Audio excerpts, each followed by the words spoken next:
हमारा टॉपिक है वो है इंसर्ट, डिलीट एंड फॉर्मेट। बहुत ही इम्पोर्टेंट है। अगर आप लोगों को ये तीन ऑप्शन समझ नहीं आता है तो इस वीडियो को ज़रूर फुल वॉच करें और स्टेप बाय स्टेप मुझे फॉलो करें। और अगर आप लोग आसानी से MS एक्सेल को सीखना चाहते हैं तो वीडियो को ज़रूर लाइक करें और अपने दोस्तों के साथ शेयर करें। तो चले बिना देर किए हुए मैं आप लोगों को ये तीन कमांड इस वीडियो के अंदर समझाऊंगा। तो सबसे पहला जो हमारे पास है वो है इंसर्ट। कि आप लोगों ने किस तरीके से एक सेल या रो या कॉलम को इंसर्ट करना है। तो यहाँ पर सबसे पहला हमारे पास है इंसर्ट सेल। तो इसके लिए सबसे पहले मैं एक रिजल्ट या एक डेटा ओपन करूँ। तो ये मैंने एक डेटा क्रिएट किया हुआ है। अब सबसे पहला जो कमांड है वो है इंसर्ट सेल। कि आपने सेल को किस तरीके से इंसर्ट करना है। अब सेल जो है वो रो भी होता है और कॉलम भी होता है। तो सिंपल जहां पर आप लोगों को सेल क्रिएट करना है वहां पर आपने क्लिक करना है। तो मिसाल के तौर पर मुझे इस रो से ऊपर एक सेल इंसर्ट करना है। तो जस्ट मैंने इस रो को सिलेक्ट कर दिया। यहाँ पर मैं जाऊंगा इंसर्ट पर और इंसर्ट सेल पर क्लिक करूंगा। जैसे क्लिक करूंगा आप लोग देख सकते हैं मेरे पास ये एक सेल क्रिएट हो गया है। तो इस तरीके से आप एक्सेल के अंदर सेल को इंसर्ट कर सकते हैं। अब मिसाल के तौर पर मुझे इस क्लास से इस वाले कॉलम से यहाँ पर मुझे एक सेल क्रिएट करना है। तो यहाँ पर मैं जाऊँगा इंसर्ट पर और सेल पर क्लिक करूँगा। तो ये आप लोग देख सकते हैं एक मुकम्मल सेल आपके पास क्रिएट हो गया है। अब अगर आप लोगों ने किसी रो को इंसर्ट करना है तो उसके लिए आपने यहाँ पर रो पर क्लिक करना है और इंसर्ट पर क्लिक करना है और यहाँ पर आपने इंसर्ट रो पर क्लिक करना है। जैसे इंसर्ट रो पर क्लिक करेंगे तो आप लोग देख सकते हैं यहाँ पर आपके पास एक रो क्रिएट हो गया है। अगर आपको कॉलम क्रिएट करना है तो आपने जस्ट यहाँ पर कॉलम को सेलेक्ट करना है।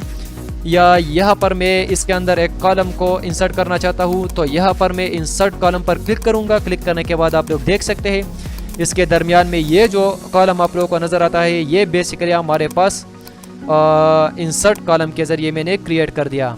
इस तरीके से आप और भी कॉलम और रो इंसर्ट कर सकते हैं। आपने प्रैक्टिकल काम करना है, इंशाल्लाह आप लोगों को समझ आ जाएगा। इसके बाद है डिलीट। डिलीट का मतलब यानी आपने किसी सेल को अगर डिलीट करना हो या रो को डिलीट करना हो या कॉलम को डिलीट करना हो तो उसके लिए आप डिलीट ऑप्शन का इस्तेमाल करेंगे। मिसाल के तौर पर ये जो रो मैंने क्रिएट कर दिया है इसको मुझे डिलीट करना है। तो इसके लिए मैं जस्ट डिलीट ऑप्शन पर जाऊंगा। यहाँ पर मैं क्लिक करूँगा डिलीट सेल। अगर डिलीट सेल पर क्लिक करूँगा तो मेरा कॉलम और रो दोनों डिलीट हो जाएगा। तो यहाँ पर मैंने इस पर क्लिक कर दिया। आप लोग देख सकते हैं रो भी डिलीट हो गया और कॉलम भी हमारे पास डिलीट हो गया है। अब सिंपल मुझे यहाँ पर सिर्फ कॉलम डिलीट करना है। तो उसके लिए मैं डिलीट ऑप्शन पर क्लिक करूँगा और यहाँ से मैं सिर्फ कॉलम का जो ऑप्शन है इसको सेलेक्ट करूँगा। तो आप लोग देख सकते हैं मेरे पास जो कॉलम था वो डिलीट हो चुका है। इस तरह मुझे इस वाले रो को डिलीट करना है, यानी कॉलम को मुझे डिलीट नहीं करना है, सिर्फ इस रो को मुझे डिलीट करना है। तो इसके लिए मैं डिलीट पर जाऊंगा और यहाँ पर डिलीट शीट रो पर क्लिक करूंगा। तो ये आप लोग देख सकते हैं मेरे पास ये रो भी डिलीट हो गया है। तो इस तरीके से आप इंसर्ट और डिलीट कमांड का इस्तेमाल कर सकते हैं। इसके बाद जो लास्ट है वो है फॉर्मेट। फॉर्मेट के अंदर आप लोग सेल और रो और कॉलम का आप विड्थ और हाइट इंक्रीज कर सकते हैं। जैसा कि आप लोग यहाँ पर देख सकते हैं ये डी जो आप लोग को नज़र आता है इसके अंदर मैं चाहता हूँ कि इस सेल का मुझे साइज यानी रो और कॉलम इंक्रीज करना है, बड़ा करना है। तो यहाँ पर मैं फॉर्मेट पर क्लिक करूँगा और रो हाइट पर क्लिक करूँगा और यहाँ पर मैं इसको दूंगा कि रो का जो हाइट होता है वो कितना है। तो यहाँ पर आपने उसको देना है। मिसाल के तौर पर मुझे 30 का रो का हाइट चाहिए। तो यहाँ पर मैंने 30 टाइप कर दिया और ओके पर क्लिक करूँगा। जैसे ओके पर क्लिक करूँगा ये आप लोग देख सकते हैं इतना बड़ा हो गया रो का जो हाइट है। और अगर आपने इस तरीके से इसको बड़ा करना है यानी इसका कॉलम आपने बड़ा करना है तो इसके लिए आपने फॉर्मेट टैब पर क्लिक करना है। यहाँ से आपने सेलेक्ट करना है कॉलम विड्थ, यानी कॉलम विड्थ मुझे बड़ा करना है। तो इसके लिए मैं इसको सेलेक्ट करूँगा और सेलेक्ट करने के बाद यहाँ पर मैं जाऊँगा auto fit column width and यहाँ पर जाने के बाद यहाँ पर आपने इसको वैल्यू देना है कि कितना विड्थ इसके कॉलम का आपको चाहिए। तो मिसाल के तौर पर इसको मैं कहता हूँ कि 40 मुझे इसका विड्थ चाहिए। तो यहाँ पर मैं ओके पर क्लिक करूँगा। क्लिक करने के बाद आप लोग देख सकते हैं कितना बड़ा हो गया है ये कॉलम, क्योंकि यहाँ पर मैंने 40 टाइप कर दिया है तो इस वजह से ये इतना बड़ा हो गया है। तो इस तरीके से आप एक्सेल के अंदर कॉलम के और रो के विड्थ और हाइट को इंक्रीज और डिक्रीज कर सकते हैं फॉर्मेट ऑप्शन के ज़रिए। अब और फॉर्मेट ऑप्शन के अंदर और भी बहुत सारे ऑप्शन है, जैसा कि अगर आपको फिर से इसको ऑटो फिट करना है, यानी ये बहुत बड़ा हो गया है, इसको मुझे फिर से छोटा करना है, तो जस्ट मैं इन दोनों को सेलेक्ट करूँगा, फॉर्मेट ऑप्शन पर जाऊँगा और यहाँ पर मैं सेलेक्ट करूँगा ऑटो फिट कॉलम विड्थ। जैसे मैं इस पर क्लिक करूँगा तो ये आप लोग देख सकते हैं ये फिर से अपने पोजीशन पर आ गया है। तो इस तरीके से आप एक्सेल के अंदर फॉर्मेट टैब का फॉर्मेट ऑप्शन का इस्तेमाल कर सकते हैं। इस तरह अगर आपने किसी रो या सेल को हाइड करना है तो वो भी आप इसके ज़रिए कर सकते हैं।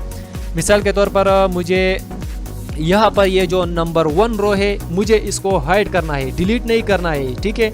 आप लोगों ने इनके कंपैरिजन करना है कि डिलीट और हाइड के दरमियान बहुत फ़र्क है। डिलीट के ज़रिए हम इसको कंप्लीट डिलीट कर सकते हैं, वो परमानेंट डिलीट होता है, और हाइड के ज़रिए हम सिर्फ उसको हाइड कर सकते हैं, डिलीट नहीं कर सकते।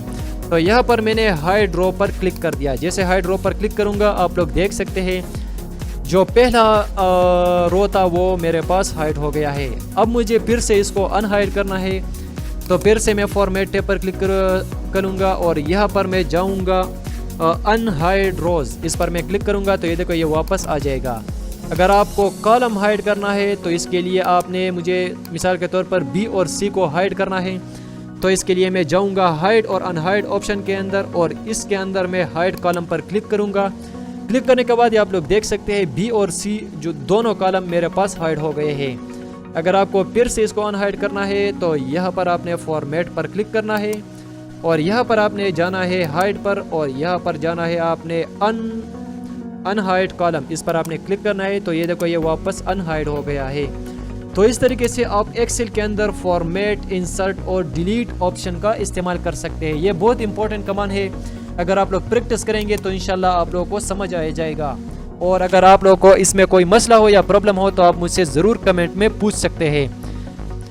तो ये था हमारा आज का वीडियो। उम्मीद करता हूँ कि ये वीडियो आप लोगों को पसंद आई होंगी, और अगर वीडियो पसंद आई होंगी तो आखिर में वीडियो को ज़रूर एक लाइक करें और दोस्तों के साथ शेयर करें।